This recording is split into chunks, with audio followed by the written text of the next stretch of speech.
If there was one thing I knew for sure, it was that the moment our new neighbors moved in next to us, things in our quiet little suburb seemed to fall out of place. Now, don't get me wrong, the walls of my house didn't start to bleed or anything, but something just changed. The first day the Smiths moved in, my mom made it her goal to make the new foreigners feel welcomed in our little, confident, controlled community.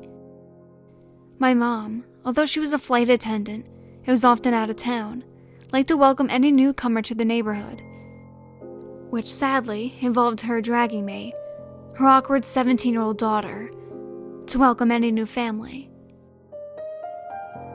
The Smiths, if I could describe them in a word, seemed very strained.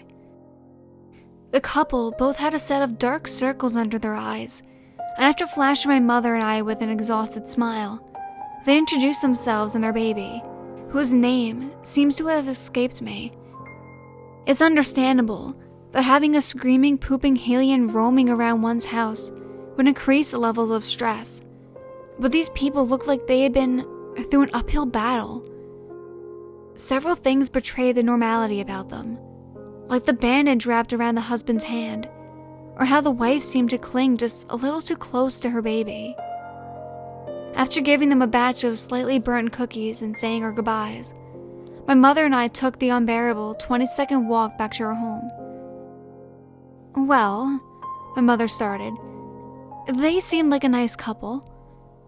I just hope that we won't be able to hear that baby screaming at ungodly hours of the night, I mumbled, instantly getting scolded about how I needed to be more friendly. Easy for my mom to say, because she would be out of town most of the time and didn't have to deal with whatever obnoxious family moved in next. It was actually a couple of weeks before anything strange started to happen.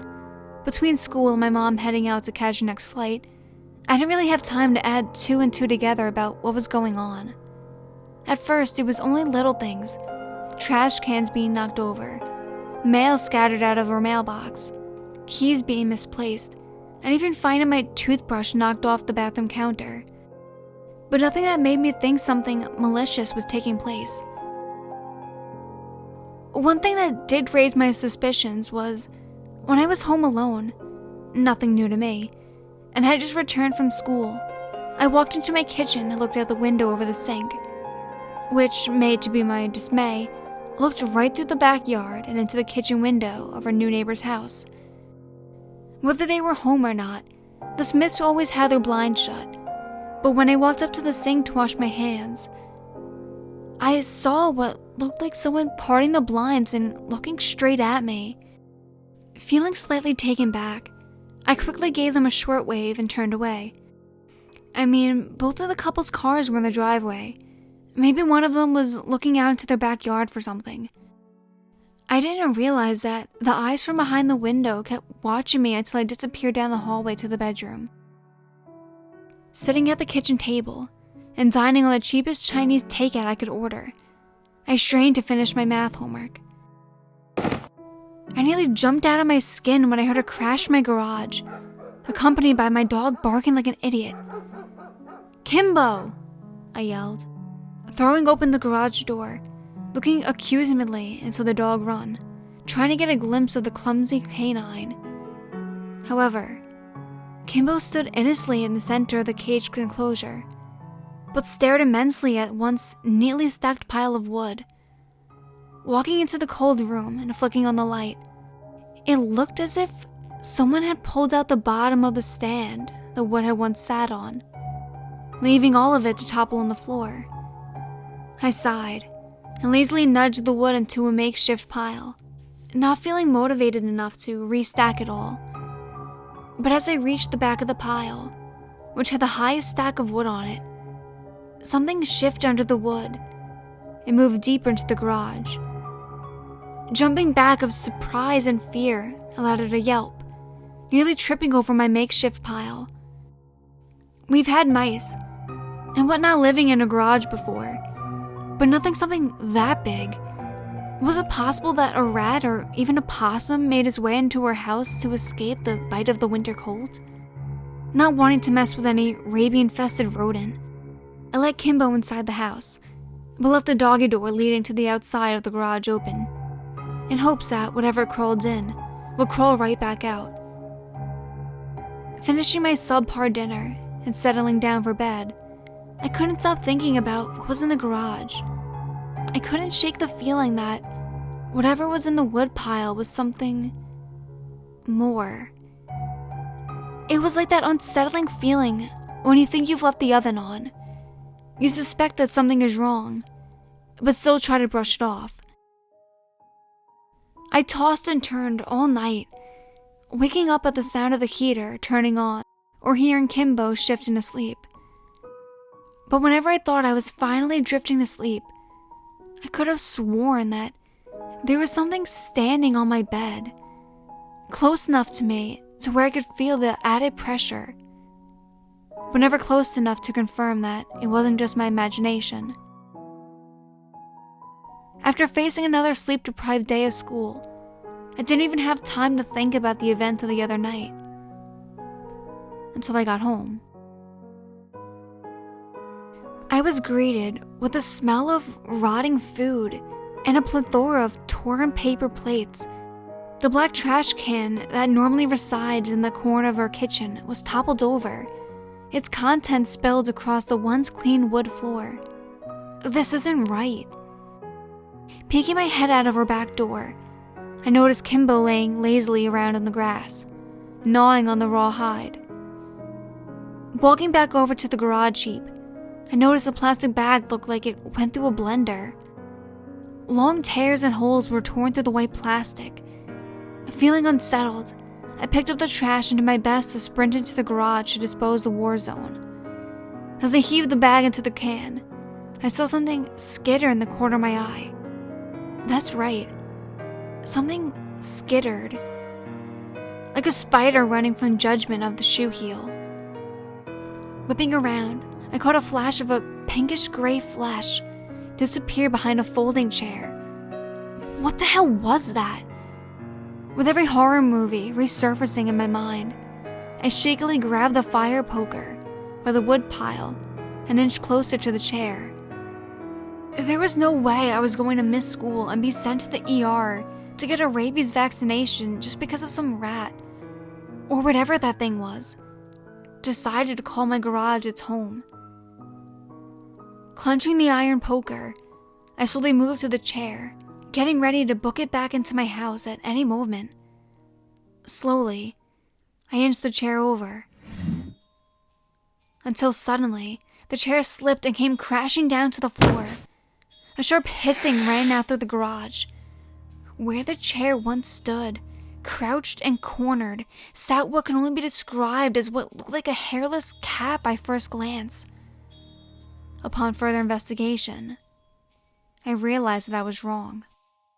That thing had black, beady eyes that popped out of its head that seemed to have no end. There was no neck to determine where the chest began and where the chin connected. A tail flickered behind it, hairless as well as it had the texture of a rat's scaly appendage, but attached at the end was a snaggled, dirty, curved claw that looked like it'd rather be suited on a velociraptor. But that wasn't the worst part. No. The part that sent chills up my spine was when that thing hissed at me again, revealing rows of needle-thin, sharp, and unorganized yellowing teeth. Like how a shark has extra rows of teeth, it had at least 2 rows of snapping teeth on the bottom part of its jaw. It lurched up on its spindling, long, emaciated-looking legs, and its adamant stood at least 1 foot off the ground. At first I thought it was just baring its teeth at me, telling me to back off. But then I realized that it was smiling, grinning, skin stretched out to expose its slimy teeth and lizard like a tongue. When it smiled, I knew it. I knew that this wasn't just some freak of nature, some mutated sewer rat that crawled out from some city. This thing knew what it was doing. It knew I was afraid. It had some kind of thought pattern, because I have never seen any animal crazed or afraid with that kind of evil intent in its eyes. I couldn't help but let out a scream, stepping back and holding the fire poker in both hands, trying to inch my way back to the door. But the creature wasn't planning on letting me go. It bolted towards me with an unimaginable swiftness on its twig-like legs, but as it leapt into the air, I swung my foot out and sent it flying back, further into the garage. Without looking twice, I slammed the door behind me and turned the small lock. Frozen in place as I heard a shrill squeal from my only barricade, followed by a loud thump. The thing was throwing itself against the door. Albeit it wasn't doing much good. Each thud reverberated in my bones. I don't know how long I stood there, pressed against the door with my tears streaming down my face. But when it finally stopped, I ran to grab my cell phone off the couch. At this point, I didn't care that I was in hysterics when I got my mom on the phone, trying to explain what happened through sobs and heaves. But by the time she managed to hear the full story, she was instantly irritated, thinking that I had let my overactive imagination get the best of myself. But nonetheless, she said that her flight had just landed back home and would return in about an hour. By the time she actually came back, I'd locked myself and Kimbo in my room, huddled in a corner with my nightstand, blocking the door. She hesitated when she saw how scared I was, still shaking and as white as a sheet. My mom made me go back into the garage with her. I was so close to grabbing my car keys and going to my friend's house. But if that thing was still there, I couldn't just leave her in the house alone.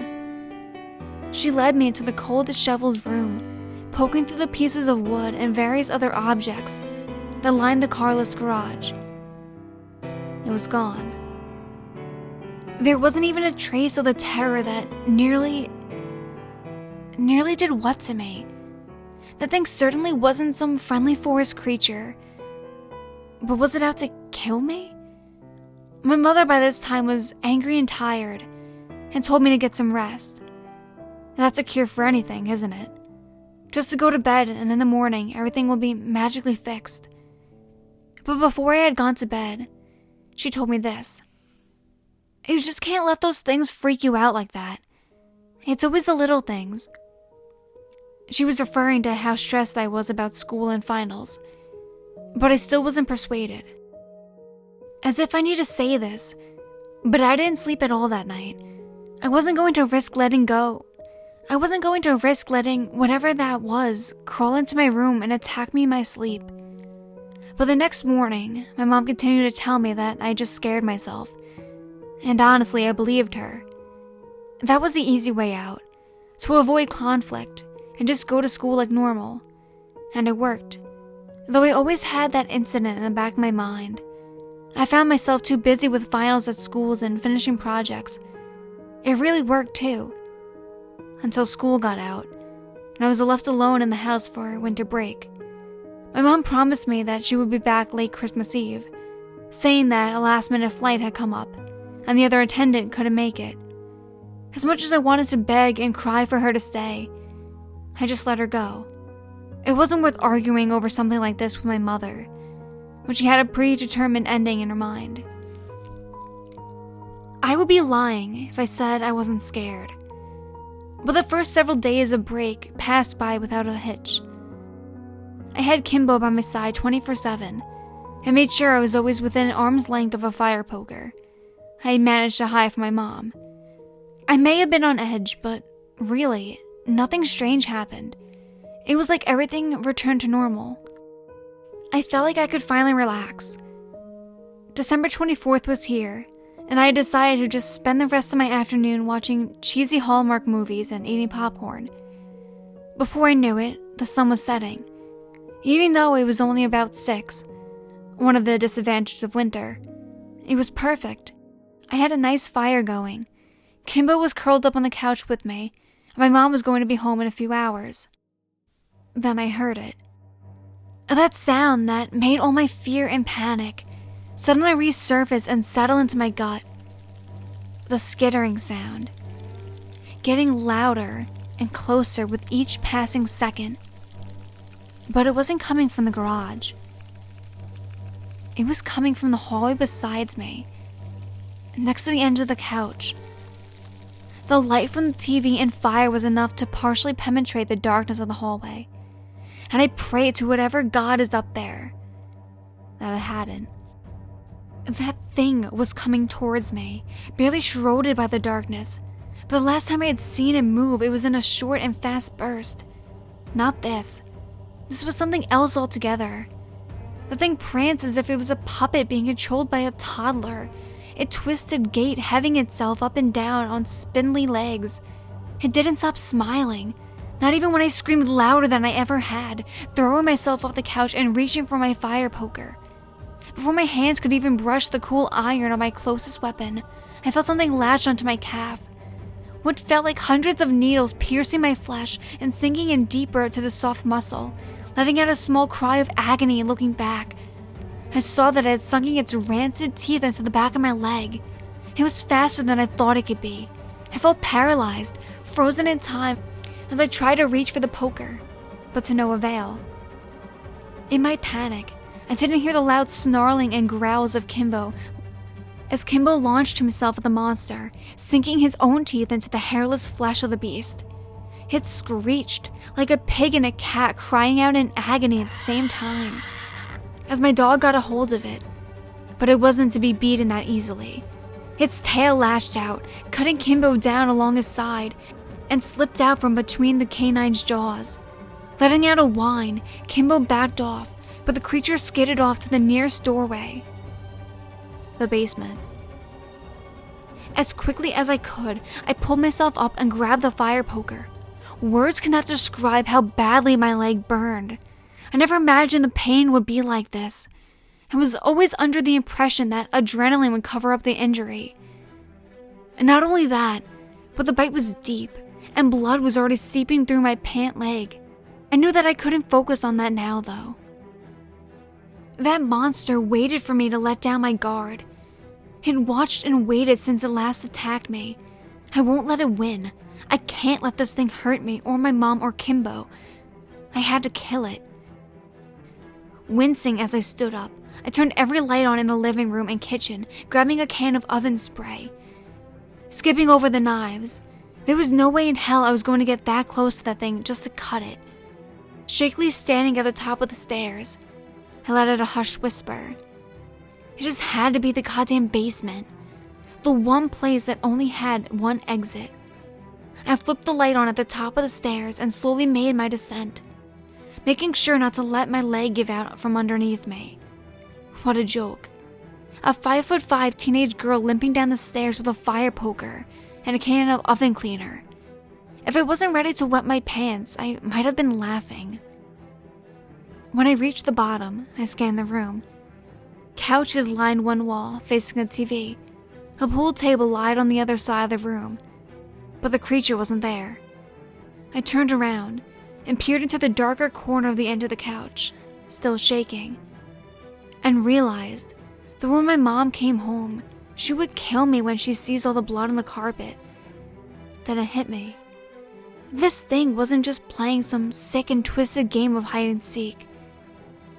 It wanted to kill me, tear me apart, drive me insane. That's why it let me think I was safe. It made this entire hunt more exciting. It was always waiting for me to let my guard down. I turned suddenly, hearing feverish tapping coming towards me from the laundry room. Of course, the one place I hadn't checked. I had barely lifted up the poker when it came flying at me, screaming. Anger burning in its beady eyes, darker than the moonless night sky, looking for comprehension of the bloody teeth marks that were engraved onto its back. Out of reflux, I swung the iron rod at it and found purchase in the thing's side, setting it into the nearby wall. I couldn't hold my ground down here. If it got cornered, it would be game over. Turning heel, I began to sprint up the stairs. But almost immediately, I fell flat on my face when my leg gave out underneath me. I could hear the skittering getting closer, and I dropped the poker to grab the can of oven spray, hands shaking so violently I almost dropped the cool blank cylinder down the stairs. As the monster reached my feet, I unleashed a cold of suffocating and stinging spray from the can, making sure to aim it right into the black, unbeating eyes. If it wasn't angry before, it was furious at this point. I took the opportunity to climb up the stairs as the beast screeched and whipped its head around, feeling the chemical blend seep into its sensitive flesh. As I finally reached the top, I felt lightheaded and dizzy, most likely due to the wound in my leg that was still bleeding. I leaned on the counter in search of a new weapon, but this monster had no intention of giving me even a second to spare. It threw itself up the stairs, not trying to achieve speed or stealth, but instead was in such a murderous rage that its only goal was to reach me. By the time I had reached the knife rack, I turned to see its barreling towards me. I held my right arm out in self-defense as it jumped, but to no avail. I only succeeded in giving a new piece of flesh to sink its damn teeth into. I hadn't noticed until now, but there was such an intense stench of rotting eggs being emanated from the thing's mouth.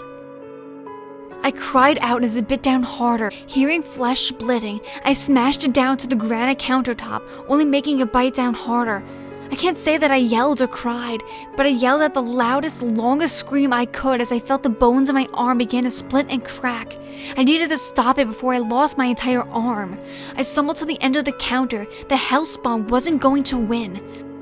I will not die from some ugly, foul, demented, cat-sized, hairless mole. Grabbing onto the monster with my left hand, I finally smashed it down to some glasses that littered the countertop. As it opened into the wretched mouth to screech, I grabbed it with my uninjured left hand, summoning every ounce of strength to keep the death grip on the back of its head. Letting out a cry of anger and pain, I threw its ugly little face down to the blender next to the broken glass, smashing my wounded hand into the power button. The whir of machinery and the symphony of cracking bones filled the air. It was still kicking its thin, wiry legs and lashing its tail, which left thin slices on my stomach. The clawed appendage then dug into one of the teeth marks on my forearm and dug down. But before it could do any more damage, the nightmarish and hellish creature went limp in my hand. By now the blender was smoking. I quickly unplugged it and painfully lifted the creature out of its tomb. The entire head was gone, turned into a chunky mush at the bottom of the kitchen appliance. Only a glimmering section of spine and organs drooped out of the now dead nightmare, save for a collection of crumpled teeth that jammed the blades. I dug a kitchen knife into the remaining mash of flesh, not taking any chances, and collapsed to the floor, holding my arm and letting sobs wreck my body. My arm seemed to hurt even more with each passing moment as the adrenaline wore off. I thought I could see a piece of white bone through one of the bite marks. Who knows how long I stayed on the floor. But when my mother finally came home, she screamed when she saw what happened in her home. Kimbo, laying on his side with a long gash on his side, whimpering in pain. The still smoking blender that reeked of rotting eggs and unidentifiable chunks of meat in it. And then there was me, her daughter, curled up in the corner, dripping with blood and rocking back and forth. By the time she had taken me to the hospital and Kimbo to the vet, the police had been called, finding my blood on the couch and down in the basement. But the real kicker, even after I told them what happened, in excruciating detail, showing them my bite marks, they didn't believe me. They told me that it was some wild, mangy animal that crawled out from the forest and found itself in my house. Whenever I asked them what kind of animal it was, they just brushed me off. After that, my mom decided to move us closer to the city and her work, getting intentionally further away from the forest. When we had left, the Smiths came over to wish us goodbye, and both of them looked like they had finally gotten a full night's rest. But when Laura, I believe that's what her name was, saw the cast on my right and bandages on my calf, she seemed taken aback. They asked me what happened and if I was okay. But when my mom told her version of the story, which was that a wild animal had snuck into her house and attacked me, Laura broke into hysterics. She nearly ran back to the house, her husband telling us that he was sorry about his wife and chased after her. We left without another word. Years later, when I moved out to college and was living in a dorm, I decided to procrastinate on studying and surf the internet. I tried my best to leave behind what happened, but the scars would always literally be there. And the Smiths still stuck out to me. I decided to Google the wife's name, since that was the only one I remembered. Surprisingly, even with such a generic last name, I found a news article about her old neighbors, and had to read it twice to believe it. Laura and James Smith originally had twin daughters, lived about 5 hours away from her neighborhood. The news report stated that Mrs. Smith had woken up in the middle of the night to hear her 2 daughters crying, so she decided to go check on them at an unusual hour of the night. When she arrived at their room, she had been horrified to find that someone or something was attacking one of her daughters. The article didn't touch upon any gruesome details, but it was recorded that by the time Laura had taken a nearby lamp and hit the thing off her daughter, it was too late. She was dead and completely torn apart. The report states that police were called onto the scene, but hadn't found any evidence of a break-in, and the case went cold. If I can recall correctly, judging by the time the Smiths moved in next door to us, it had already been 3 months after their daughter was murdered. A chill ran up my spine. It was like every puzzle piece fell into place. The memory of walking into my kitchen that one day to find something looking at me from the Smiths' window was clear. It was a monster. It had followed the Smiths into their new home to assumably finish what it had started. But then it saw me. It left them for someone more exciting to play with, and that had just happened to be me. Whatever that thing was, a demon from hell, evil itself, it had planned to kill me that night, and if I hadn't killed it, there was no doubt in my mind that it would still be after me. And judging by how lucky I had been on that night, I get the feeling that it would have succeeded. And just remember this, sometimes when strange things start to happen, it may be a simple coincidence, but if it's not, if things keep getting worse, and you can feel something off in your gut, know that it's always the little things that sneak up on you in the end.